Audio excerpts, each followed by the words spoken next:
Halo semuanya, selamat datang di channel Vivi Abil.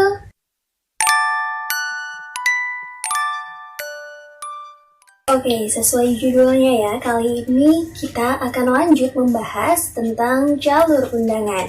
Setelah kemarin kita membahas tentang jalur senam PTN atau SNMPTN, nah kali ini kita akan membahas nih, sharing-sharing tentang jalur SPAN PTKIN. Apa sih bedanya? Sebenarnya nggak terlalu banyak perbedaan antara senam PTN dengan SPAN PTKIN. Yang membedakan itu, pertama, kalau senam PTN itu diselenggarakan oleh LTMPT. Sementara pihak penyelenggara dari SPAN PTKIN itu di bawahnya Kemenag. Nah, jadi ketika kalian mendaftar pun, itu akan masuk ke laman yang berbeda. Jadi kalau kalian daftar ke senam PTN, kalian mendaftarkan diri di laman ltmpt.ac.id, dan kalau di SPAN PTKIN itu kalian mendaftar di laman spanptkin.ac.id. Jadi bukan berarti ketika kalian sudah mendaftar senam PTN itu kalian otomatis juga mendaftar SPAN PTKIN, itu bukan ya, karena memang beda penyelenggaranya. Yang kedua, kalau senam PTN itu kan tidak semua kelas 12 itu bisa mendaftar. Nah, kalau SPAN PTKIN ini semuanya bisa mendaftar. Kalau di senam PTN itu kan ada 2 tahap ya dalam pendaftarannya. Yang pertama diseleksi oleh pihak sekolah, pemeringkatan oleh sekolah. Lalu yang kedua baru deh kalian ikut seleksi senam PTN. Nah, kalau untuk SPAN PTKIN sendiri itu tidak ada pemeringkatan oleh sekolah, jadi siapapun boleh ikut. Tidak terbatas hanya untuk siswa madrasah aliyah saja, tapi bisa juga untuk siswa SMA, SMK, bahkan pesantren mu'adalah pun boleh ikut gitu. Jadi persiapkan diri kalian dari sekarang untuk ikut jalur SPAN PTKIN. SPAN PTKIN cuma jurusan keagamaan aja. Nah, nggak cuma jurusan keagamaan aja yang ditawarkan di jalur SPAN PTKIN. Karena jurusan-jurusan seperti misalnya pendidikan matematika, fisika, biologi, itu juga ditawarkan. Jadi lebih beragam.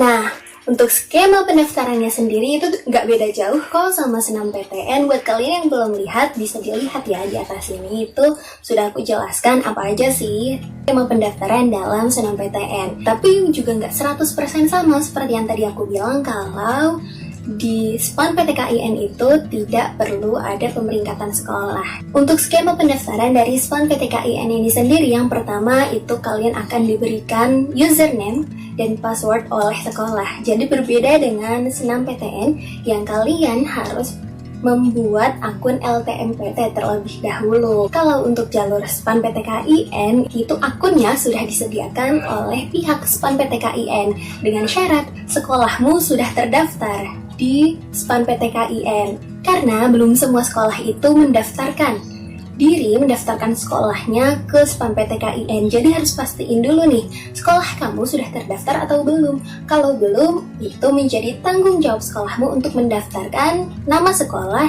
di SPAN PTKIN agar kalian bisa ikut jalur SPAN PTKIN. Tahap kedua itu mengisi data, PDSS data berupa data diri kalian, nilai rapot juga dimasukkan di input, lalu data wali, data orang tua, dan data ekonomi kalian. Juga kalau kalian punya prestasi, masukkan ya.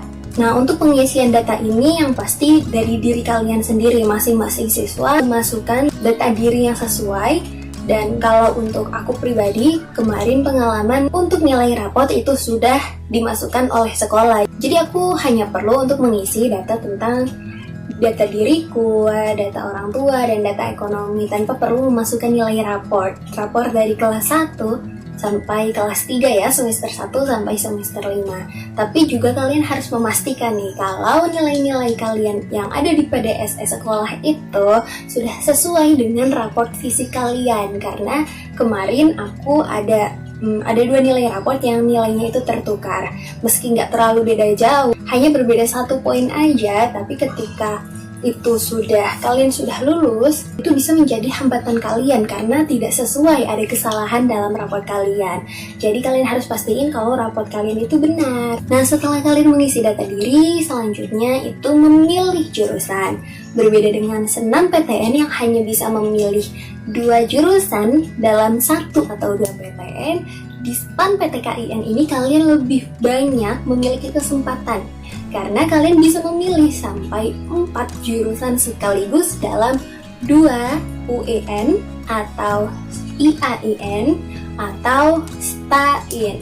Ya, kalian harus bisa membedakan. Nanti aku kasih linknya ya di bawah. Di situ kalian bisa cari-cari sendiri juga apa sih perbedaan dari UIN, dari IAIN, dan STAIN. Setelah kalian memilih jurusan, kalian harus finalisasi data dan cetak kartu, sama seperti SNMPTN. Jadi kalian harus mencetak kartu karena di situ sebagai persyaratan dan bukti ketika kalian lulus di jalur SPAN PTKIN. Lalu selanjutnya itu pengumuman, dan jangan lupa ya daftar ulang agar kalian tercatat sebagai mahasiswa resmi di perguruan tinggi yang kalian tuju. Nah, nggak rumit kan pendaftarannya? Jadi, kalian harus manfaatkan kesempatan ini dengan baik-baik karena pendaftarannya itu dibuka sekitar bulan Januari. Mepet-mepet ya, hampir sama dengan jalur SNMPTN. Dan apa kalian harus punya 2 data? Membedakan antara apa yang kalian masukkan di SNMPTN dan SPAN PTKIN sebenarnya itu nggak perlu. Jadi apa yang kalian masukkan di SNMPTN itu bisa menjadi data juga yang kalian masukkan di SPAN PTKIN. Aku juga begitu. Nah, tips dari aku ya agar kalian bisa memaksimalkan strategi untuk lolos di jalur SPAN PTKIN. Yang pertama itu kalian harus mencari data tentang prodi dan universitas yang kalian tuju, seputar daya tampungnya berapa banyak sih, dan kira-kira nilai pendukung yang diutamakan dalam jurusan itu apa. Seperti misalnya aku, di SPAN PTKIN kemarin aku mencari jurusan yang sekiranya aku bisa dan aku minat, juga aku melihat dari daya tampungnya. Kebetulan aku mendaftarkan diri di jurusan Komunikasi dan Penyiaran Islam, itu termasuk jurusan yang daya tampungnya lumayan besar. Jadi peluang aku untuk masuk ke sana juga lebih besar. Dan kalian juga bisa lihat dari tahun-tahun sebelumnya, kira-kira peminat di jurusan itu berapa. Semakin dikit peminatnya juga semakin besar peluang kalian untuk masuk, dan semakin besar peminatnya juga semakin kecil. Tapi dicoba aja meskipun pendaftarnya banyak, karena siapa tahu kalian masuk dalam jurusan itu. Kita kan nggak pernah tahu ya rezekinya orang, siapa tahu itu rezekinya kamu. Lalu masukkan prestasi yang sekiranya ada hubungannya dengan jurusan yang kalian tuju. Kalau nggak punya prestasi gimana? Nggak apa-apa, daftar aja, karena semuanya boleh daftar di SPAN PTKIN. Dan siapa tahu justru kamu yang dicari. Yang ketiga, cari alumni. Nah, kebetulan kakak kelasku memang ada yang di jurusan yang sama dengan aku sekarang, tapi bukan kakak kelas 1 tahun di atasku, di atasnya lagi. Nah, dari situ aku belajar banyak dan mengorek sedikit ya sebelum pendaftaran itu, kira-kira apa sih yang akan dipelajari dan apa aja strateginya dia ketika bisa lolos di jalur SPAN PTKIN gitu. Dan juga munculkanlah niat untuk menjalin silaturahmi dengan kakak kelas itu, karena siapa tahu dengan niat kita yang baik gitu ya, justru bisa menjadi peluang untuk membuka jalan. Dan yang pasti itu jangan lupa untuk berdoa.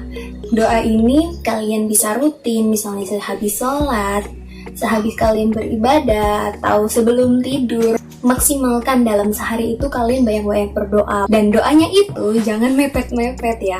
Jadi dari sekarang gitu, dan dengan berdoa sebenarnya itu juga membuat hati kita lebih lapang. Nah, ini berdasarkan pengalamanku, kalau untuk jalur SNMPTN dan SPAN PTKIN itu memang berdekatan. Dimulai dari waktu pendaftarannya yang sama-sama di awal tahun, di bulan Januari, dan pengumumannya itu juga sama-sama di bulan April. Ketika pengumuman itu SNMPTN diumumkan lebih dulu ya, kemarin itu pada tanggal 8 April 2020. Dan disitu aku nggak diterima. Itu ada perasaan semacam ya sedih gitu kan.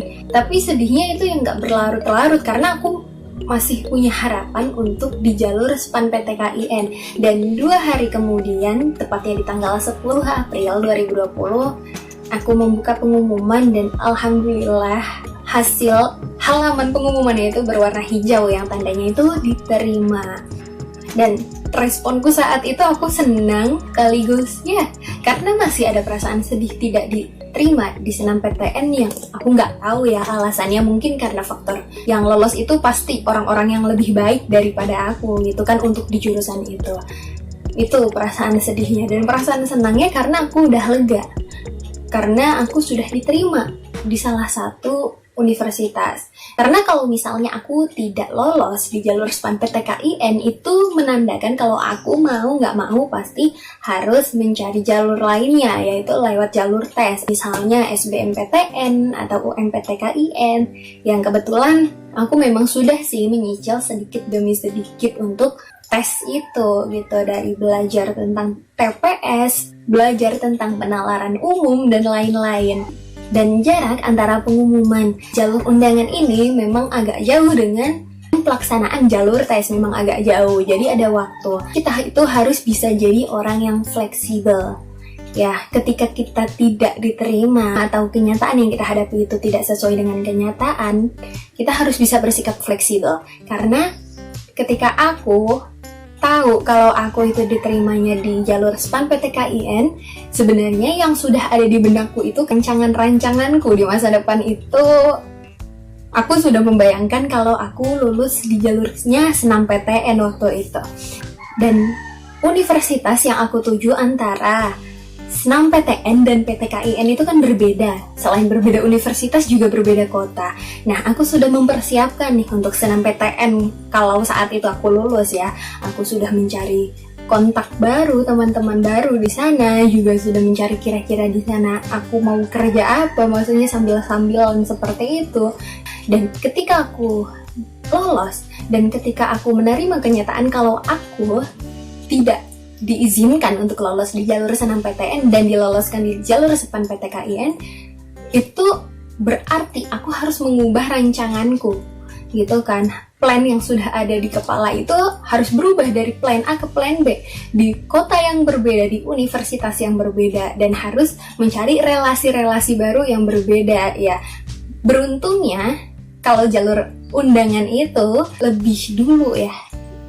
Tapi di sisi lain juga yang pasti aku sangat bersyukur dan merasa beruntung karena aku diterima lebih dulu. Jadi untuk merancang ulang gitu kan tentang apa sih goals yang akan aku capai, apa sih target-target aku gitu kan. Karena di universitas berbeda dan prodi yang aku tuju juga berbeda. Dan beruntungnya alhamdulillah sampai sekarang aku masih dimudahkan ya, walaupun dengan kondisi perkuliahan online, serba online. Mungkin ini karena niatnya yang SNMPTN itu aku mencari universitas yang agak lebih dekat dengan rumah.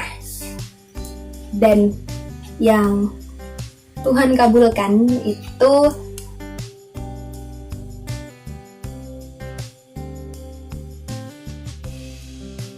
oke, mungkin sekian ya yang bisa aku ceritakan untuk kita semua dan menjadi reminder ya, kalau kita itu harus bisa menjadi orang yang fleksibel apapun keadaannya. Ketika kita jatuh terpuruk, ketika kita tidak diterima, kita harus bisa untuk mencari peluang lain. Jadi jangan menyia-nyiakan peluang yang ada dan hanya terpaku pada satu kesempatan yang belum tentu itu menjadi rezekinya kita. Jadi ketika ada peluang yang lain, coba deh. Kalau merasa video ini bermanfaat, jangan lupa ya di-share ke yang lainnya. Dan subscribe channel ini agar aku lebih semangat bikin video-video yang lain. Yuk diskusi! Wassalamualaikum warahmatullahi wabarakatuh.